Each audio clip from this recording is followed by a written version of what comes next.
के एक ऐसा कलाकार जो नाम ही नहीं ब्रांड है। भोजपुरी में अकेले एक ऐसा कलाकार कि भोजपुरी का अकेले हिला के रख देता है, यूट्यूब के हिला के रख देता है।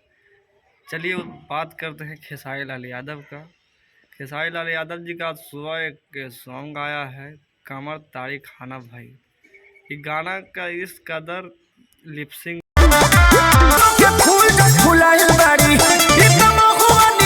वीडियो और गाना में इतना कामयाब चला है। इस गाना सुनने के बाद खेसारी के फैंस के लिए नया खुशखबरी होने वाला है।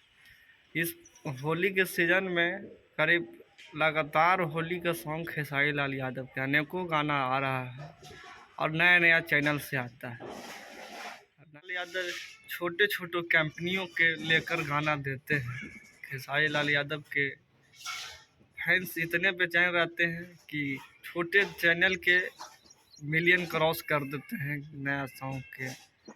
तो चलिए सुनाते हैं क्या क्या धमाल होता है इस होली में, और अगले अपडेट तक रहिए हमारे साथ।